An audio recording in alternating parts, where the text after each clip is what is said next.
Ladies and gentlemen, if you believe that royalty is always a symbol of nobility, virtue, and moral integrity, then today's video might make you completely reconsider. Imagine a king marrying his own biological niece, a queen who was both his cousin and his goddaughter, a prince born from an uncle-niece relationship, growing up with a face so deformed he couldn't speak or chew food.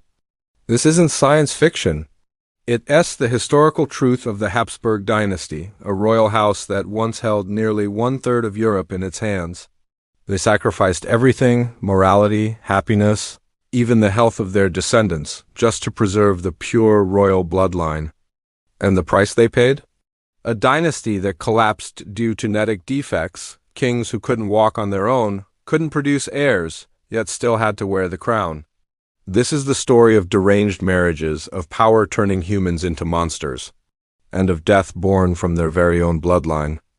Ladies and gentlemen, the Habsburgs are no strangers in the history of Europe. This was one of the most powerful dynasties, having ruled the Holy Roman Empire, Austria, Spain, Hungary, Bohemia, and many vast territories for nearly 600 years. But what made the Habsburgs truly famous was not just the size of their empire. It was the way they clung to power at any cost, even at the cost of incestuous blood.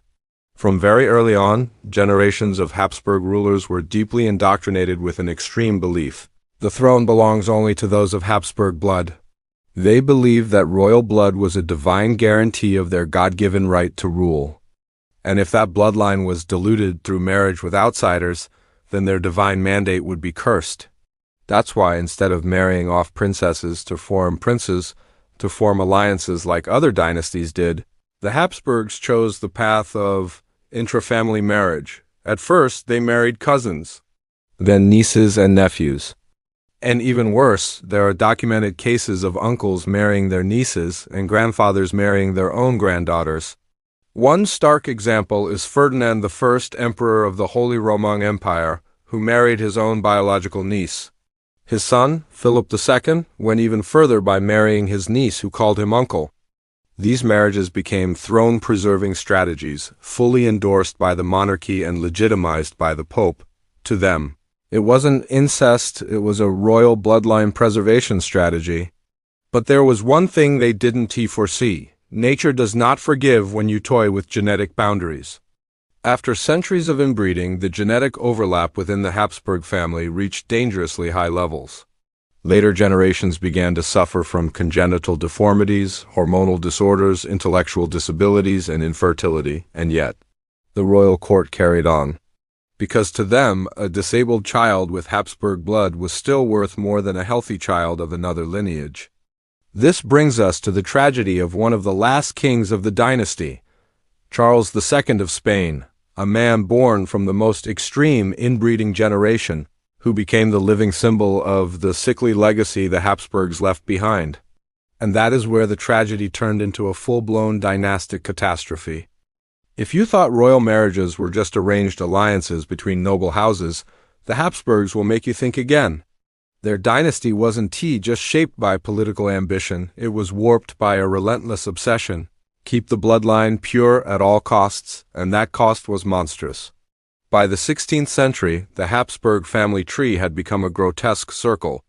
Marriage proposals no longer reached beyond borders. They looped back inside the family itself.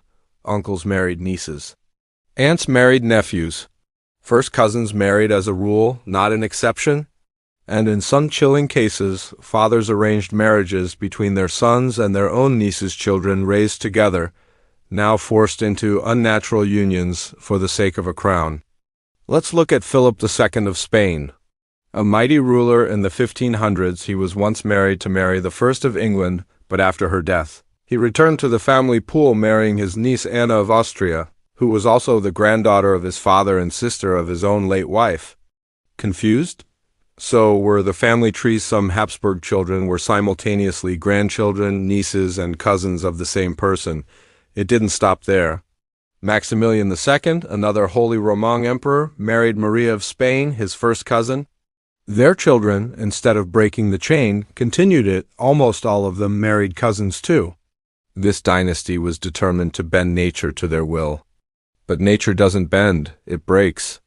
And when it did, the result was Charles II of Spain, arguably the most tragic royal figure in European history. Charles II was born in 1661 into what was essentially a closed-loop gene pool, the product of more than 200 years of repeated inbreeding. By the time of his birth, the Habsburg bloodline had folded in on itself like a cursed origami. His inbreeding coefficient, a scientific measure of how genetically similar someone's parents are, was astonishingly high, over 0.25, equivalent to the child of a full brother and sister. And the consequences were devastating.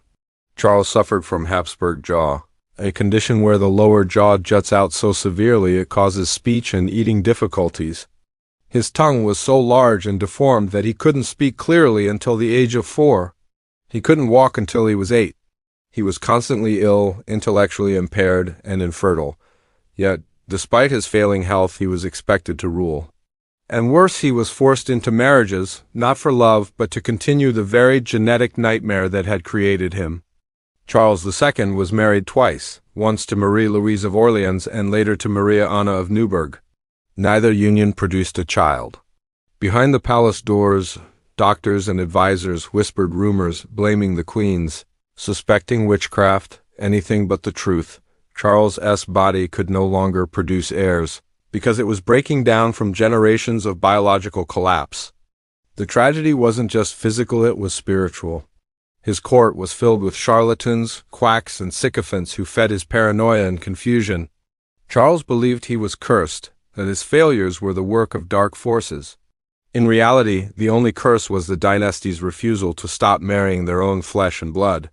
But perhaps the most haunting part of all this, these horrifying marriages weren't seen as monstrous at the time.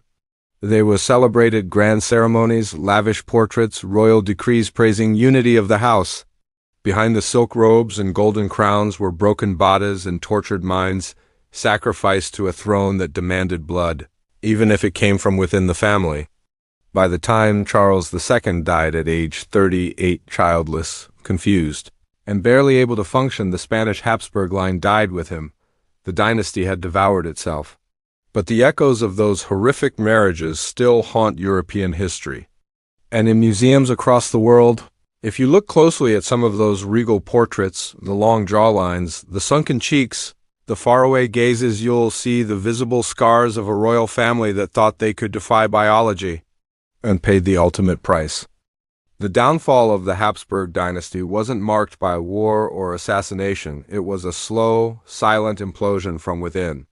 As the centuries of inbreeding took their toll, the effects were no longer just visible in portraits or whispered about behind closed doors. They became inescapable realities. Kings could not walk. Queens could not conceive. And courtiers, once loyal, now looked upon their rulers with quiet horror.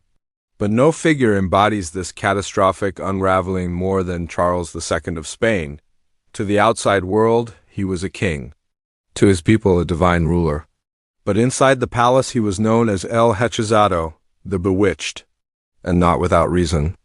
Charles suffered from a terrifying array of physical and mental disabilities, far beyond the usual afflictions of the time. His mandibular prognathism, or Habsburg jaw, was so severe that he couldn't chew food properly and constantly drooled. His tongue was too large for his mouth, affecting his speech so badly that foreign diplomats often couldn't understand him. He had rickets, epileptic episodes, and severe digestive disorders. His limbs were thin and malformed, and his muscles never fully developed. Despite the best doctors and treatments available at the time, Charles's body continued to decay, almost like a reflection of the entire bloodline. But his physical suffering was only half the story. Charles was deeply paranoid, prone to intense mood swings, and emotionally unstable. As a young child, he was surrounded by priests and tutors who encouraged superstition, telling him that demons or curses were behind his suffering. By the time he was an adult, Charles had become completely obsessed with the occult.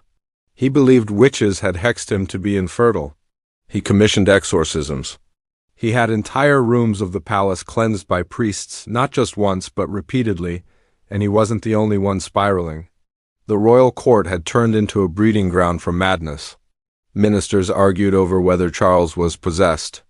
Doctors were too terrified to tell the truth. Religious leaders blamed sin. No one dared say aloud what everyone already knew, that Charles was the tragic product of centuries of genetic self-destruction. Foreign ambassadors sent back reports in disbelief. The king cannot walk, he cannot chew, he cannot produce an heir. He speaks like a child. But none of these observations made it into official records. To acknowledge the king's broken condition was to threaten the very myth of royal perfection.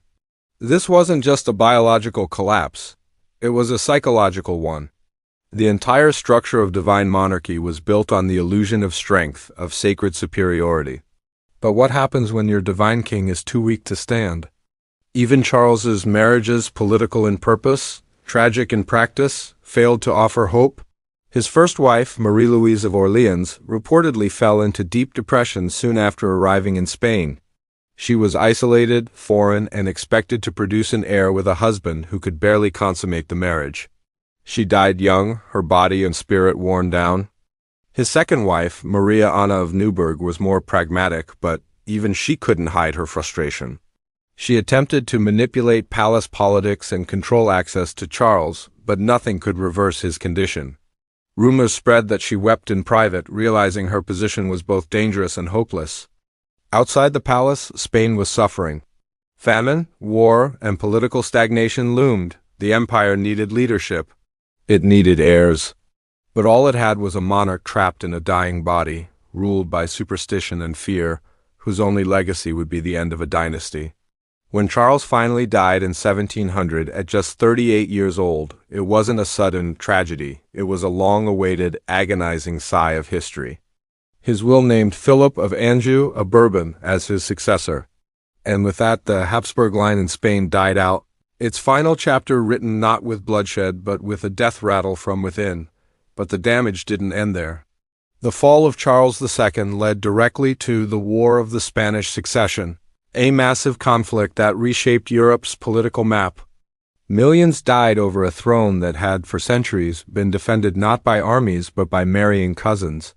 And now, all that was left of it was an empty crown. The Habsburgs had once believed that power could be preserved in blood, that by keeping the bloodline pure, they could maintain control over empires. But instead, that bloodline became a curse, a slow, genetic suicide carried out in golden robes in royal chambers.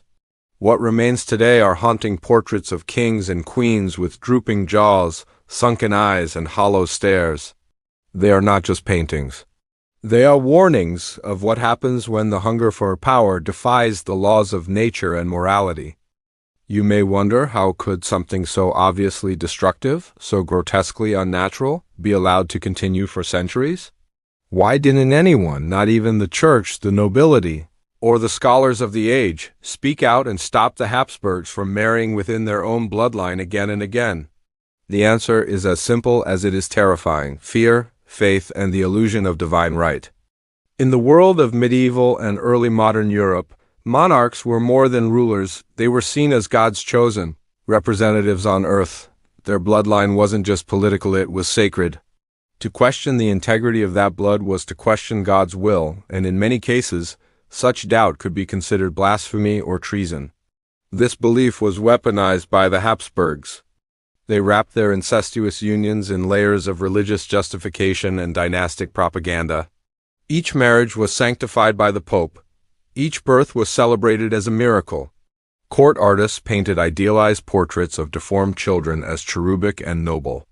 Royal decrees praised unity within the House of Austria as the key to peace and prosperity. Anyone who disagreed was silenced or worse. Even medical professionals, who surely recognized the signs of genetic decay, were bound by fear. To suggest that the king's condition was a result of inbreeding was to accuse the entire dynasty of corruption. No physician dared say it aloud. Their role was to offer treatment, not truth. But the silence didn't stop at the court doors. Throughout the empire, nobles benefited from proximity to power. Speaking out meant losing influence, titles, or even their heads, the church. They blessed the marriages, ignoring biological warnings in favor of political alliances. Universities, funded by royal grants. Artists, poets, architects, they all played their roles in maintaining the fantasy. It was a collective denial, a web of silence that stretched across empires. And for the common people, speaking up was never even an option. Most were illiterate, most never saw the king. All they knew was that to question the crown was to risk execution. Whispers of deformity or madness were passed in hushed tones at taverns, but never loud enough to rise above the palace walls. Over time, the abnormal became normal. A king who couldn't speak, a queen who never bore a child, a young prince marrying his own aunt. These were not signs of decline, they were treated as sacrifices made for the greater glory of the empire. And what's worse, some even believed it. That's the most haunting part. The Habsburgs were not just feared, they were worshipped. Even Charles II, disfigured and delusional, was believed by some to possess mystical powers. His suffering was seen as proof of divine connection, a Christ-like burden he carried for his people. There were pilgrimages to see him, as if witnessing his pain would bring blessings, so the silence continued. Because the moment someone questioned the system, they threatened to bring down the entire illusion. And for those who had lived under that illusion their entire lives, silence felt safer than the truth. The Habsburg dynasty may have collapsed in the 18th century, but the shadows it cast still linger today. Walk through the grand palaces of Madrid or Vienna, and you'll find oil portraits of kings with unnaturally long jaws, stiff gazes, and hollow expressions. But these aren't just works of art, they are visual records of genetic decay, preserved in gold frames and velvet halls. In some royal archives, medical records remain hidden, locked away in dusty vaults, too shameful to be displayed. Documents describing violent seizures, uncontrolled drooling, and emotional breakdowns were either redacted or written in coded Latin to avoid scandal. The dynasty that ruled through appearances also tried to control the narrative of its own downfall. Yet despite their best efforts, the legends could not be buried. Stories spread among servants, priests, and foreign diplomats of ghostly sightings in El Escorial, the royal monastery where Charles II was entombed. Some said his tortured soul wandered the halls, still searching for an heir. Others claimed his cries could be heard echoing through the stone walls on stormy nights. In Austria, the Habsburg crypt in Vienna holds the remains of over 140 members of the family. But even there, the air feels heavy, as if the walls remember every twisted union, every silent cry for help. Local folklore warns visitors not to stare too long at the sarcophagi lest you carry the curse home with you. Modern geneticists now use the Habsburgs as a cautionary tale, analyzing their family tree to demonstrate the dangers of inbreeding. In fact, Charles II is one of the most studied figures in genetic history. His DNA, what little could be reconstructed, continues to haunt science textbooks, medical lectures, and classrooms around the world. But perhaps the most disturbing legacy is the way power blinded generations. The Habsburgs didn't collapse because of war, famine, or revolution. They collapsed because they refused to listen to the truth. They chose family pride over health, myth over science, and obedience over compassion. They turned their children into sacrifices on the altar of royal continuity. And that legacy still echoes today, not just in Europe's history books, but in every place where absolute power goes unquestioned, where image matters more than humanity, and where people are afraid to speak out against what they know is wrong.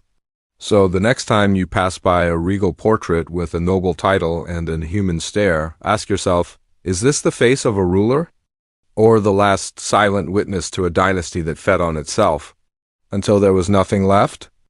The story of the Habsburgs is not just a tragic footnote in royal history. It's a chilling lesson in how power, left unchecked, can distort not only politics but the very fabric of humanity.